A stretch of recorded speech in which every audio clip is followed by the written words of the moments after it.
Talk to me nicely. Talk to me nicely.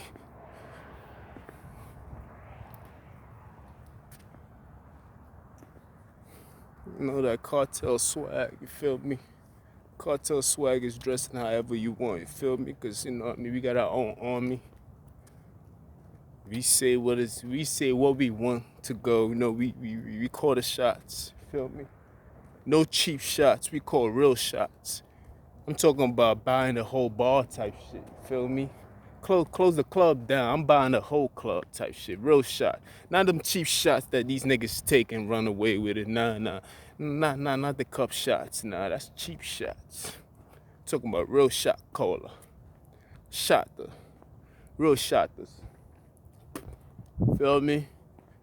Nigga ain't even gotta run away from the plug cause I'm the plug. You feel me? You dig? But back to the topic at hand, our responsibility. Feel me? That was the last video. This video is different. It's still going. It's a continuation of what it was already. You dig? It is a continuation. You feel me? Look, people have to understand. You have to understand what's going on out here, man. These niggas is haters. Feel me? They doing what they supposed to do. Nothing that is done is being done by mistake. They are functioning the way they're supposed to function. You feel me? They're just who they are. Some of us can't hate as good as others because these people are anointed to hate. It's in their blessings to do so. A lot of people get confused because they think that Judas was a betrayer, but Judas was supposed to play that role. It was his birthright to betray Jesus. Look, man, you have to understand, somebody has to do it. We need to stop demonizing these haters. We got to stop praising these haters. When I say praise, I don't mean praising the... Look, man, praise is basically going towards something. You know what? Let me get the profound and correct description of what praise is. Because people always associate praise with something. It has to be good if you're praising. But let's see what praise is. You feel me? Because people, like, we getting this shit confused. Like, these niggas is doing their job, man. Hold on. What is this?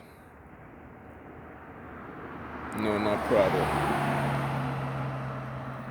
Praise. Feel me? You have to understand, there's people out there who are anointed to be haters. Express warm approval or dismemoration of whatever. Hold on. The expression of approval. It has to be something. It has to be something.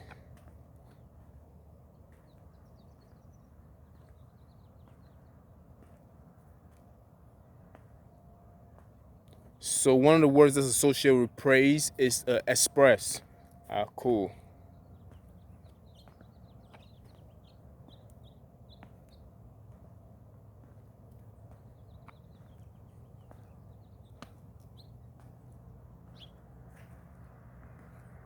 It's basically, praise is the definition of to express the approval of.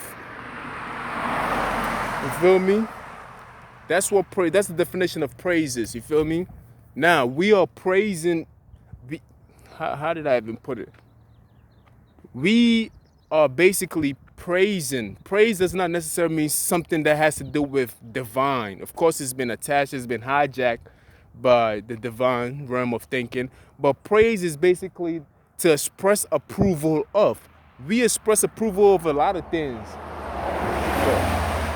We express approval of a lot of things. Doesn't necessarily mean that we're doing it in good faith. Shit, we express approval of people express approval of the way I've been attacked. You feel me? They praise the action of those who attack me every time. They praise these things. They worship this individual and a godlike figure way. Feel me? These niggas get a high five and everything else like that. Feel me? That's praise in itself because you're expressing the approval of something. We even express the approval of going to war. We sign on to these things. After 9/11, we express the approval of a war to go and attack and to go get the people back who did these things to us. We express the approval of when something bad happens, like and a little girl get killed and everything. We express the approval of the people who didn't have to be gotten. You feel me? Of course, we express the approval of God when a miracle happens and everything. So praise does not necessarily have to do with just good. Praise is whatever you express the approval of. That's what the point I'm trying to make. You feel me?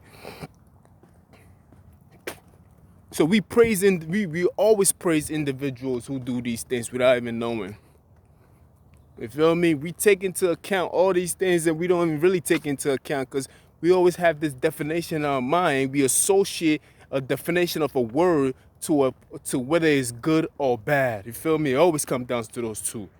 Feel me? But truth of the matter, we're doing this unknowingly without even knowing. Hold on, let the car pass. As I think. So we can stay on topic. You feel me? Because I know I be going all over the place sometimes with it. You feel me? So we have to understand that people operate in the realm of wanting to attack individuals like myself and others. You feel me? They stay in that realm of thinking. You feel me? And it's not easy. I tell you that right now. It's really not easy being me, man. It really ain't. And I have to say I lost track of what I was actually trying to say, honestly. I did. I ain't gonna lie. I really lost, because the topic was so good that I wanted to hold on to it so much that it's like, I'll show you the feeling of it. I'll try to paint a picture of it. The thought was so good that I wanted to express it so badly that it's like I was holding on to it until I squeezed it totally out of my hand. It burst out into powder, into flame, into disappearance, into, like, you know how you smoke and you see the smoke in the air, then all of a sudden the smoke mixed in with the rest of the other air, and now you can't track the smoke anymore because it's mixed in with the rest of the space and the atmospheres around you.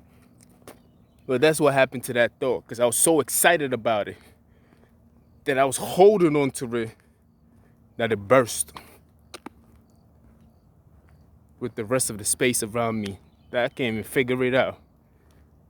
So good though, feel me? We could talk about something else then, until it comes to mind. And I forgot how I started it off. I know the topic and everything. I just wanted to stay in that Pacific realm of thinking because it was very important that I get into that lane and start expressing myself in that lane itself. I just can't deviate from that lane itself. As I'm talking to you guys, I'm still going back in my memories. I still try to remember it. You feel me? Try to figure it. Now I have to speak on that one. I have to. It's necessary.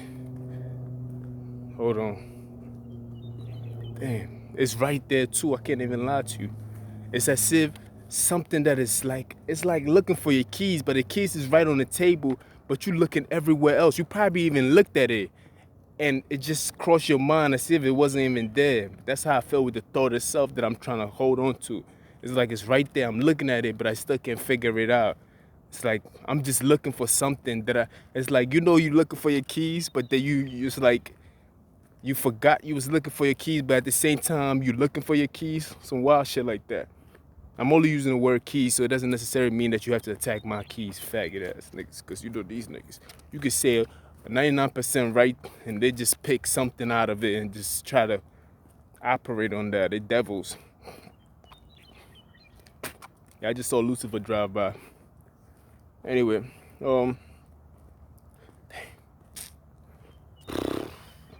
fuck it. I got how many? What I got? I got time.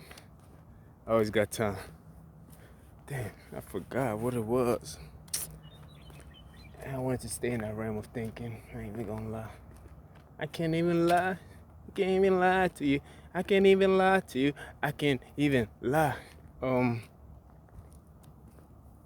I gotta move on from that topic then. Fuck it, man. I'm tight. Because it was good to me.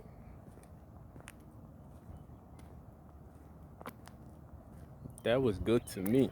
Feel me? I had to speak on that. Well, fuck it, man. It's been a few days now. Well, yeah, a few days now. The boy has not smoked. Shout out to me. There's people still advertising wanting me to smoke. This is me moving on from the topic itself because I can't remember it. So there's people out there still wanting me to smoke and everything else, but it has not worked because we not even, and that's not even They gotta even think about that shit. That shit is crazy. How did I find the strength to do such a thing? By not thinking about it. People have to understand that, like, you have to have the strength to say no to things that no longer serves you. And that's what I started on in the beginning when I was talking about people and things. Your cutoff game gotta be on point, man. You have to, your cut off game gotta be on point. Like, you have to let go, separate yourself. You feel me? You have to literally divide yourself, subtract yourself, however you want to put it. You feel me? Break away from things that do not serve you. You have to. Feel me? And cigarettes was one of the things that I felt like I needed to just, break away from it. I was actually in the mindset of doing it not as much as I was doing it. I'm like, okay. First it was just regular steak. You go to the store, let me get a Lucy. A Lucy is basically 100. If it's a Newport, you'd be like 100. You get like two sticks of cigarettes. What the fuck? How the hell you went in? Yeah, these niggas. You feel me? 2 sticks. I started off just buying 2. Then it went to 3. I'm like, yo, let me get 5. Then 8. Then I'm like, fuck, how many comes in a pack? Then they told me, I forgot, but I think probably like 10 or 12, whatever, 20, who cares? Well, I was like, all right, let me get a pack. Then from a pack, you start getting a pack, then another pack, because the pack saves you more money instead of just buying the individual one. So I was thinking money-wise, I'm like, okay, let me just get the pack. Then from there, I started buying like 2 packs. You leave 1 pack, and just in case you finish, you don't have to run back to the store. You got an extra one in the crib. Feel me? I just, coming out of work, I was leaving the pack at home. Coming out of work, I needed another one to smoke, so I'm buying a whole new pack. And this is when I was in New York City. So since New York, I'm like, you know what? I gotta let this shit go. So I started practicing buying the pack and looking at it and not having the urge to want to do it and yet not doing it. It's like having a bottle of alcohol in your hand, knowing that you're an alcoholic, but still fighting yourself not to do it. You feel me? That's where the true battle starts from right there. Because I knew that if I can overcome the urge of not wanting to smoke or anything else like that, if I can overcome that urge, then I know that I can overcome it itself. Like, because it's like you have to face your enemy. You have to face the problem itself. So this is how I did it. So I basically bought enough packs. And some days I had the pack in my hand. I just couldn't. I kept on going back. I kept on going back to doing it. I kept on going back to doing it. So I'm like, all right, fuck it. This is what we're going to do. Oh, now I remember what I wanted to talk about. It's amazing. How many minutes have I been talking? Oh, fuck. It just slipped again. Yeah. I'll just do that on another topic. Fuck it. So, because we're going to lose track of what I'm talking about right now, too. So, basically, this is a tip for people who wants to quit doing whatever they want to quit doing. You feel me? Whatever you addicted to, sugar, attention, alcohol, cigarettes, what else? Sex, porn, all these nasty things that you don't need. Whatever you're addicted to, you feel me? All these things that you don't need in your life. So basically, you have to be able to face it. You have to be in a position where you can be like, I have an opportunity to do something that I have the urge to want to do, and it's right in your face, and you can say no to it. That's powerful. You feel me? So I didn't have the strength at that time to do such a thing. You feel me? What gave me the strength was when I was separated for a long period of time from it. Whenever I'm separated from a long period of time for it, it gives me a reminder that you can do it. So I quit several times when I was in New York. I can't even lie, I did. Like, I just recently, I haven't smoked my whole life. Like in the span of my life, I probably have been smoking for probably in the span. When I say span, that means the time that I quit for like a year. Then so probably like 3 years. So I smoked for 2 years probably, because I quit for a whole year. Then I started again. When I went, actually I was in New Jersey. This is a true story. When I first started out in Amazon 6 years ago, telling my story, I did not start smoking. I wasn't even thinking about smoking. I was probably smoking marijuana probably. But I definitely was not smoking no cigarettes.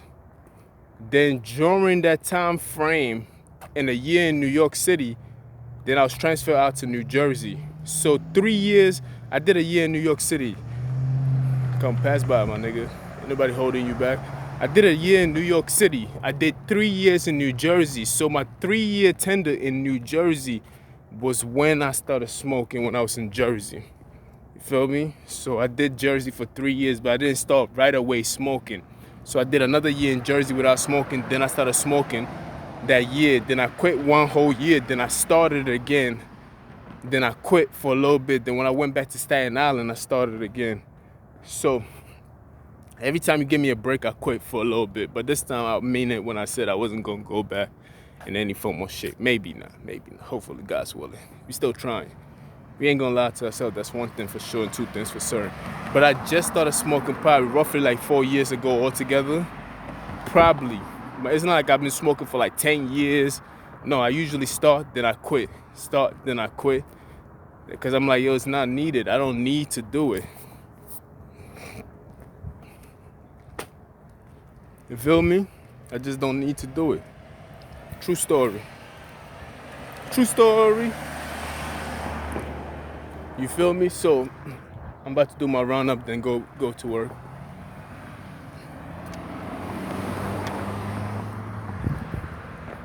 It's hot in this bitch. So that's how I did it, babe. So when I came to California, feel me? On the plane all the way to here to, landing in some other part of California and everything, I did not have the chance to smoke at all. I didn't even know what store to go to. I'm asking around. It's like, no, we don't sell that over here. Then I'm like, damn, how can I? So I had that period, and that kind of sobered me up a lot. I'm like, okay, this can definitely work. I'm like, this can definitely work. I can definitely do this. You feel me? Cause I had like a good week without smoking. Feel me? And I'm like, this is definitely doable. So when I finally had my hands back on it, it was just me being in a hotel. Then I'm like, you know what? Let me just do this up. You know what I mean? Why don't you just live it up? Fuck it. That's the devil talking to me on my shoulder. Like, just do it. You feel me? So I got back into. I had a week. I'm like, yo, you already started it. Then every day since then, I kept on reminding myself, you ought to quit. You ought to quit. You ought to quit. And I just kept on reminding myself. And it wasn't a comfortable feeling every time when you're doing something and something in the back of your mind saying, you know what you're doing is wrong, right? You know what you're doing is wrong, right? It was the nagging. I was nagging myself in my head. So that helped me out a lot. It did. It helped me out a lot. Feel me? That's the reason why I can cold turkey that shit. I've done it several times to the point where I feel like, yo, man, I could quit anytime I want to. I did it several times. Like I told you, I did it several times. And I just started smoking too. It wasn't like some people be smoking for like 20 years before they even have the urge to want to quit. I just start, then I quit. I be like, fuck, I don't need this shit. Get this shit out of here. Oh, this shit just rise. No, I'm not even gonna show you. It just rised up. It didn't need to rise up. Feel me? But you know how the devil is. They always try to antagonize you and everything else like that. It never works anyway. That's why they have to do it. Whenever people take the initiative to want to belittle you, to want to make you mad in some form of capacity, that tells you that they're losing, because they have to do these things just to get a response out of you. They have to. It's meant like if a person is already winning, they don't have to do these things already. Like it's like playing in basketball. If I'm up by 50, I don't have to shoot the last shot at the end. I really, I really don't. Like, I'm already up already. It's like I have my starters on the bench. You feel me? And I have my bench playing now because I'm already up. Like, I actually trying to ease the blow. You feel me? Because I'm already in the lead already. I'm having mercy on you through my actions.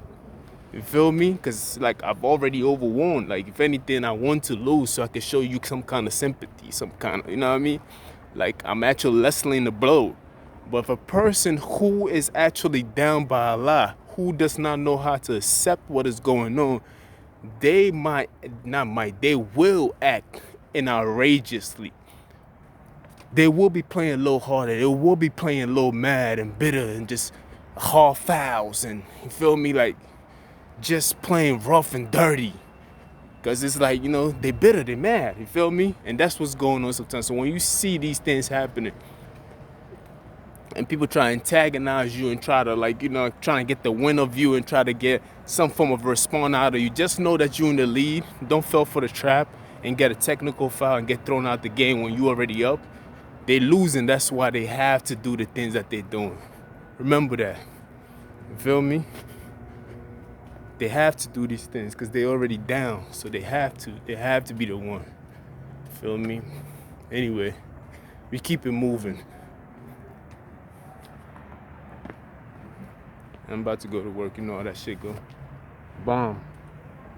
Another day, another dollar. Oh, this is the same nightmares. We let the dogs do it for us. We don't cry tears.